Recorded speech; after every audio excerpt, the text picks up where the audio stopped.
नमस्कार traders and investors, मैं हूं अमरीश और आपका बहुत बहुत स्वागत है ऑल सीजन इन्वेस्टिंग पर। दोस्तों, ये वीडियो है डेली एनालिसिस का हमारे निफ्टी का जो हम करते हैं। आइए जानने की कोशिश करते हैं कि कल हमने क्या एनालिसिस किया था और आज निफ्टी ने उस हिसाब से रिएक्ट किया है या नहीं किया है। तो दोस्तों, आज निफ्टी ने गैप अप ओपनिंग दिया था और इसके गैप अप ओपनिंग का कारण था कि जो डाउ फ्यूचर्स थे आज वो ऊपर की तरफ थे, उसमें आज काफ़ी तेज़ी देखने को मिली। मैंने आपको सैटरडे को जो मैंने एक वीकली एनालिसिस किया था निफ्टी का, उसी में आपको ये बता दिया था कि अब मंडे ट्यूसडे के लिए हमारे पास कोई लोकल क्लूज़ नहीं, हमारे डोमेस्टिक क्लूज़ नहीं है। जो भी हम रिएक्ट करेंगे वो हम इंटरनेशनल क्लूज़ पे रिएक्ट करेंगे और इंटरनेशनल मार्केट्स पे रिएक्ट करेंगे। तो ठीक वैसे ही डाउ को हमारा मार्केट बहुत दिन से फॉलो भी कर रहा है, मैंने आपको ये भी बताया था। और उसी तरह आज डाउ ऊपर थे इसलिए उसने गैप अप ओपनिंग दिया। फिर कहीं ना कहीं डाउ फ्यूचर्स नीचे आए और लगभग 12:30 बजे के आसपास इसने डाउ फ्यूचर्स ने फिर एक ऊपर की चाल पकड़ी और सेम हमारे निफ्टी ने भी ऐसे ही रिएक्ट किया। ये गैप अप ओपनिंग देने के बाद नीचे आया और फिर 12:30-1 बजे के लगभग इसने फिर से एक ऊपर की चाल पकड़ी। दोस्तों, कल के वीडियो में मैंने आपको दो चीज़ें बताई थी कि मैं अपने जब तक ये निफ्टी इस ट्रेंड लाइन को, ये 1 घंटे का चार्ट है निफ्टी का, ये इस ट्रेंड लाइन को ब्रेक करके ये ऊपर की तरफ नहीं जाता है, तब तक हम, मेरा व्यू जो है इसमें वो बेरिश रहेगा। अगर ये कहीं ना कहीं 10,000 के नीचे रहता है, 10,200 के नीचे रहता है और 10,000 की रेंज में, 10,000 से 10,200 की रेंज के बीच में रहता है, तो फिर मेरा व्यू न्यूट्रल होगा और ये 10,200 को डिसाइसिवली क्लोज करता है एक डे कैंडल ऊपर की तरफ, तब मेरा व्यू बुलिश होगा। तो दोस्तों, आज इसने एक गैप अप ओपनिंग दी है और इस ट्रेंड लाइन को ब्रेक करके ऊपर की तरफ गया है ये, तो मेरा व्यू कहीं ना कहीं आज न्यूट्रल हो गया है। मैंने आपको एक बात और बताई थी कल के वीडियो में कि अगर इसको ऊपर की तरफ जाना होगा या नीचे भी आना होगा तो ये एक बार भी नीचे की तरफ नहीं आएगा। यहाँ से ये जो कल की कैंडल थी, यहाँ से ये एक बार रीटेस्ट करेगा 9,750 के लेवल को, जो इसने आज वही किया है। दोस्तों देखिए, इसने रीटेस्ट किया है 9,750 के लेवल को एक बार नीचे और ये फिर ऊपर गया है। अब दो कंडीशंस हो सकती है यहाँ से, ये तो या तो ये डबल बॉटम बना के ऊपर चला गया है, या ये अब इस बार जब नीचे आएगा तो ये तोड़ देगा इस लेवल को, 9,750 के लेवल को, और फिर इसका नेक्स्ट सपोर्ट होगा 9,600 की तरफ का। क्योंकि हमारे पास डोमेस्टिक क्लूज नहीं है, इसलिए मैं आपको बार बार कह रहा हूं कि हम डाउ के उसके ऊपर रिएक्ट कर रहे हैं। अब मेरा व्यू आज यहाँ पे न्यूट्रल तो जरूर हुआ है शॉर्ट टर्म के लिए, लेकिन अब कहीं ना कहीं मुझे इसमें लग रहा है कि एक छोटी मोटी बुलिशनेस आ सकती है। वो मैं आपको बताता हूँ मैं क्यों कह रहा हूँ। एक तो डाउ फ्यूचर्स अभी भी ऊपर ट्रेड कर रहे हैं शाम को। दूसरा, एक डेटा मैं आपसे शेयर करता हूँ, मैं शेयर तो नहीं करता हूँ, मैं आपको समझा नहीं पाऊंगा इस डेटा को इस समय, क्योंकि ये काफ़ी कॉम्प्लेक्स डेटा है। लेकिन ये एक वॉल्यूम डेटा है, टर्नओवर का डेटा है निफ्टी का। इसको देख के मुझे कहीं ना कहीं, ये अभी आज की डेट में अपडेट नहीं हुआ है, जब तक ये मैं वीडियो बना रहा हूँ तब तक ये आज का डेटा अपडेट नहीं हुआ है। लेकिन कहीं ना कहीं मुझे इस डेटा को देख के लग रहा है कि शायद हम थोड़ा सा ऊपर की तरफ जा सकते हैं अभी, थोड़ा बुलिश हो सकते हैं शॉर्ट टर्म के लिए। और ये एक जो आज इसने पैटर्न बनाया है डबल बॉटम का, ये भी देख के मुझे ऐसा लग रहा है कि थोड़ा सा शायद हम ऊपर की तरफ जा सकते हैं। लेकिन डिसाइसिव लेवल इसका 9,750 होगा नीचे की तरफ आने का, और 10,200 होगा ऊपर की तरफ जाने का। अब कल हम मान लीजिए गैप अप ओपनिंग नहीं लेते हैं और नॉर्मली यहाँ से एक ऊपर की तरफ जाते हैं, तो जो फर्स्ट रेजिस्टेंस आएगा वो 10,175 रुपये पे आएगा। तो अगर हम कल ट्रेड लेंगे, हम अगर तेजी का ट्रेड बनाएंगे तो हम उसको पहले 10,175 के आसपास कहीं ना कहीं हम प्रॉफिट बुकिंग कर लेंगे उसमें से इंट्राडे पे। और सेकंड इसको अगर रेजिस्टेंस मिलेगा वो मिलेगा 10,330 के आसपास, जो हमारा पहले का हाई है। अब दोस्तों, हम आ जाते हैं ऑप्शन चेन पे और देखने की कोशिश करते हैं कि इसमें रेजिस्टेंस और सपोर्ट कहाँ मिल रहे हैं। तो ऑप्शन चेन का ये वीकली ऑप्शन चेन है जो 18 तारीख को एक्सपायर होने वाली है। इसमें अगर आप देखेंगे तो हाईएस्ट ओपन इंटरेस्ट है 10,000 पे ही।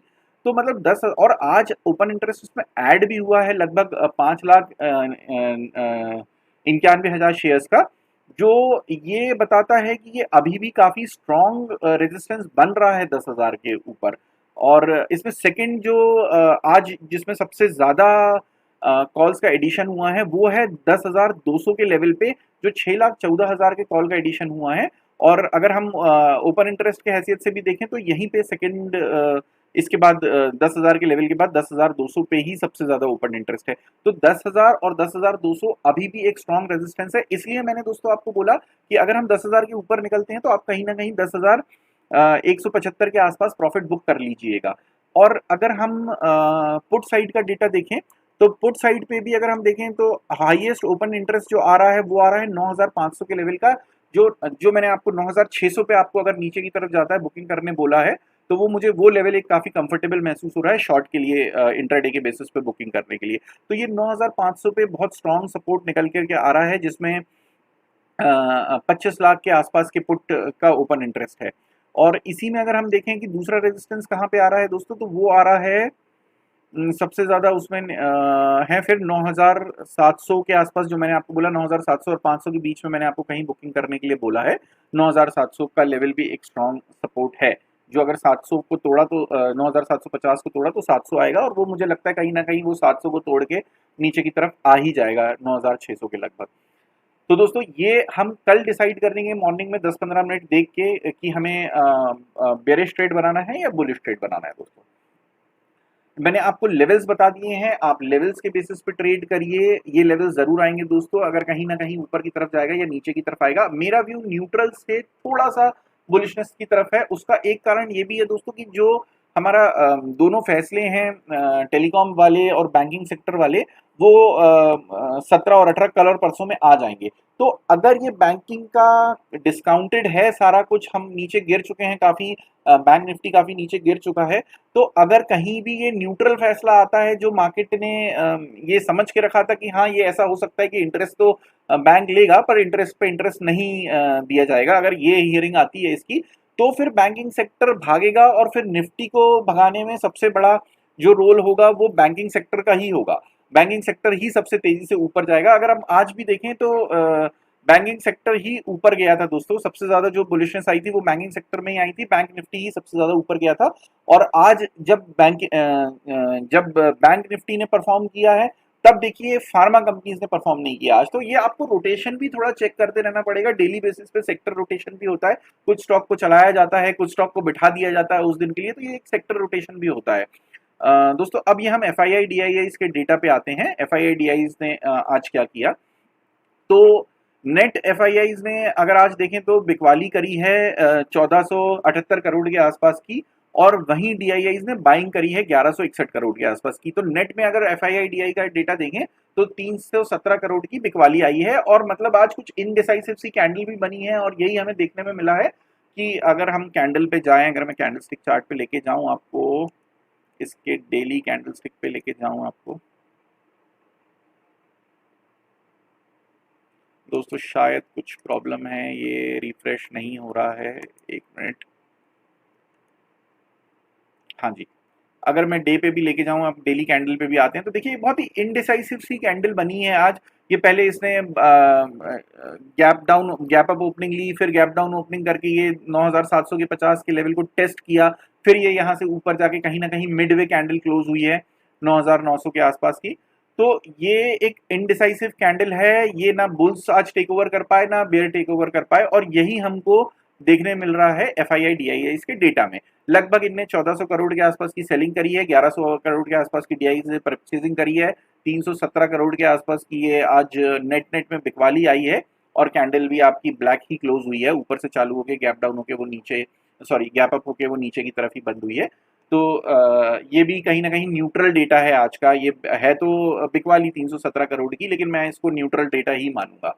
तो अब आपको मैंने कल बता दिया कि क्या हो सकता है निफ्टी में, क्या हो सकता है। मेरा व्यू न्यूट्रल से बुलिश की तरफ है कल के लिए। अब देखते हैं, वो अब पूरा सब कुछ डिपेंड करता है एक्चुअली डाउ के ऊपर कि वो कहाँ खुलता है। तो आने वाले समय में मैं एक मॉर्निंग में भी अपडेट दे दिया करूंगा आपको। हालांकि ये अपडेट बहुत है, काफ़ी है। मेरा व्यू इसके ऊपर जो मैं बनाना चाहता हूँ या बताना चाहता हूँ आपको, लेवल्स इंटैक्ट है हमारे। 9,600 पे शॉर्ट की बुकिंग, 9,750 के लेवल को अगर अब ये नीचे आता है तो तोड़ देगा।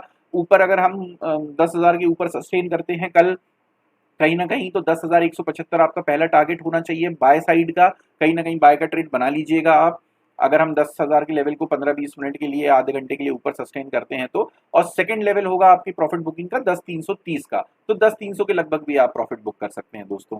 तो आज के लिए हम इतना ही। अब कल हम फिर से मिलेंगे इस निफ्टी व्यू को लेके। तब तक के लिए दोस्तों हैप्पी ट्रेडिंग, हैप्पी इन्वेस्टिंग। अगर आपने ये चैनल को सब्सक्राइब नहीं किया है तो प्लीज इस चैनल को सब्सक्राइब कर लीजिए, और बेल आइकन हिट कर लीजिए ताकि सबसे पहले जो भी मैं वीडियो अपडेट करता हूँ वो आपके पास पहुंचे। दोस्तों ये बहुत ही इंपॉर्टेंट वीडियोस हैं मैं जो आपको देता हूँ, ये टेक्निकल चार्ट्स पे देता हूँ दोस्तों पूरा, इसमें कहीं ना कहीं भी गप्पेबाजी नहीं होती है, कहीं भी मैं गप्पे नहीं मारता हूँ यहाँ आके, और बहुत ही टेक्निकली आपको चार्ट्स पे देता हूँ, एमएससीडी के क्रॉसओवर पे नहीं देता हूँ, इस पे उस पे नहीं देता हूँ दोस्तों, वो सब काम नहीं करता है बाजार में। तो हम लेवल्स पे काम करते हैं, और मैं धीरे धीरे आपको ये लेवल्स निकालना भी सिखा रहा हूँ, और मैं आपको सारी मार्केट की कंडीशंस भी बता रहा हूँ कि कैसे हमको सारे सिनेरियो को देखते हुए ट्रेड लेना पड़ता है। इसके बाद मैं आऊंगा दोस्तों इंट्राडे लेवल्स पे कि इंट्राडे में हमें कैसे अपने इमोशंस को कंट्रोल करना है, हमें किस जगह इंट्राडे में एंट्री बनानी है, हमें किस जगह एग्जिट करना है। ये सारी चीजें मैं आपको इंट्राडे में समझाऊंगा, जो कि मेरा 5 मिनट के चार्ट पे या 10 मिनट के चार्ट पे या 1 मिनट के चार्ट पे या 15 मिनट के चार्ट पे, ये सारे चार्ट्स को कोलेट करके भी बताऊंगा कि हमें इंट्राडे बेसिस पे स्कैल्पिंग कैसे करनी होती है और इंट्राडे का ट्रेड कैसे बनाना होता है दोस्तों। लेकिन वो धीरे धीरे करके वहां तक भी पहुंचेंगे हम। अभी के लिए जो एक डेली व्यू है निफ्टी का, वो देने की मैं कोशिश कर रहा हूँ, कल से कोशिश करूंगा अब या फिर आने वाले हफ्ते से भी, कि मैं बैंक निफ्टी और कुछ स्टॉक्स के बारे में भी आपको स्टॉक स्पेसिफिक चाल बताऊं, जिससे आप स्टॉक स्पेसिफिक ट्रेड भी ले पाएं दोस्तों। तो तब तक के लिए दोस्तों सब्सक्राइब करिए, लाइक करिए, देखते रहिए, शेयर करिए अपने मार्केट के दोस्तों के साथ, और हैप्पी ट्रेडिंग दोस्तों, हैप्पी इन्वेस्टिंग।